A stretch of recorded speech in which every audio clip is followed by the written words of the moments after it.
గణేశాయ నమ, శ్రీ సరస్వతి నమ, శ్రీ గురుభ్యో నమ. రామాయణంలో విశేషాలు చెప్పుకున్నాం సత్సంగంలో భాగంగా. మరి నేటి వరకు మనం బాలకాండం 70 భాగాలుగా చెప్పుకున్నాం. ఈ రోజున 71వ భాగం చెప్పుకుందాం. గంగ ఎలా అవతరించింది చెప్పుకున్నాం. భూమి మీదకి ఎలా వచ్చింది, పాతాళానికి ఎలా వెళ్ళింది, త్రిపథగామిని అని ఎందుకు వచ్చింది పేరు, ఇవన్నీ చెప్పుకున్నాం. విశ్వామిత్రుడు చెప్తున్నాడు ఇదంతా రాముడికి. ఆ తర్వాత విశ్వామిత్రుడు మాటలు విన్న రాముడు లక్ష్మణుడితో కలిసి ఆశ్చర్యం చెంది ఆ గాథకి విశ్వామిత్రుడితో అన్నాడు, విశ్వామిత్ర మహర్షి, నువ్వు మిగుల ఉత్కృష్టమైనది, మహాద్భుతమైనది, పుణ్యవంతమైనది అయిన గంగ అవతరణ గాథను చెప్పావు.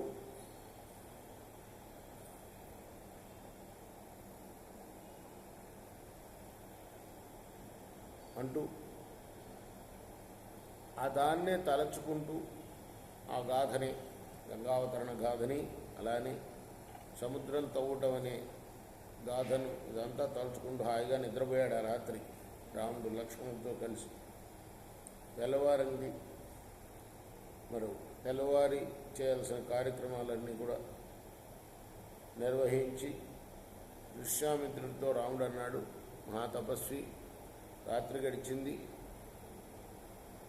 ఏదైతే వింటే పావనం అవుతామో అటువంటి వృత్తాంతం రాత్రి మాకు చెప్పావు. నదుల్లో శ్రేష్టమైనదైన గంగానదిని ఇప్పుడు దాడుదాం మనం. అది గంగ దగ్గరికి వచ్చేటప్పుడు గంగ కథ చెప్పాడు. గంగని ఇప్పుడు దాడుతాము.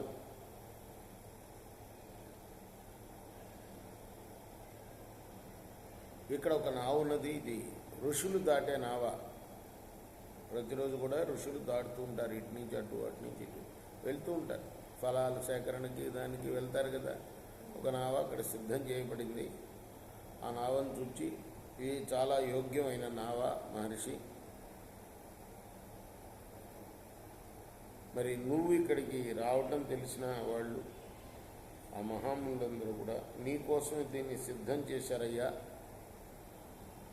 అని చెప్పి విశ్వామిత్రుడితో సహా రామలక్ష్మణులు ఆ నదిని దాటారు. మెల్లగా గంగానది ఉత్తర తీరం చేరారు.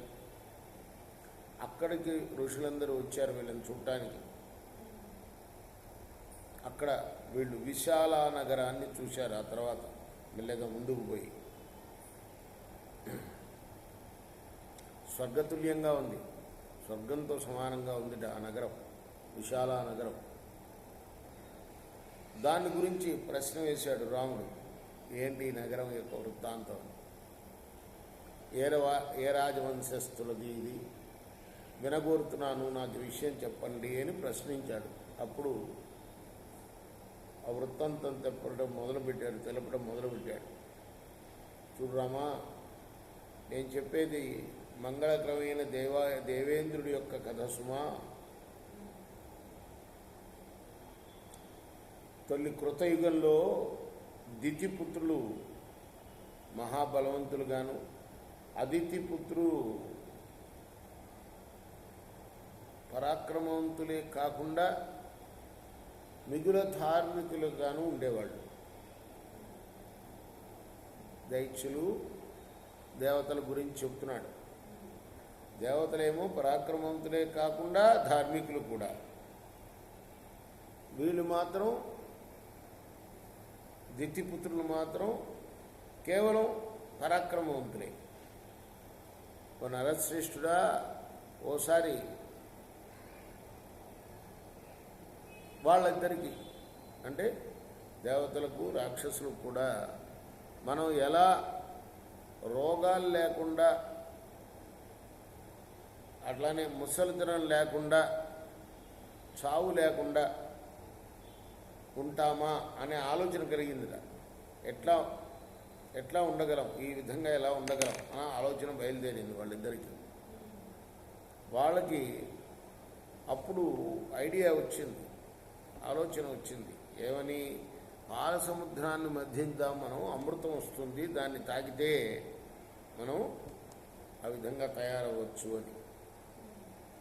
అయితే వాళ్ళు వెంటనే ఆచరణలోకి దిగారు ఇద్దరు కూడా. ఎవరు? దితిపుత్రులు, అదితిపుత్రులు కూడా.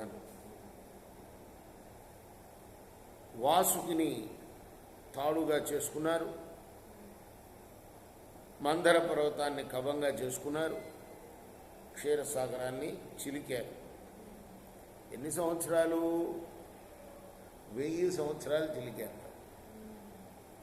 అలా చిలకగా చిలకగా ఏమొచ్చిందయ్యా సముద్రం నుండి మొట్టమొదట అంటే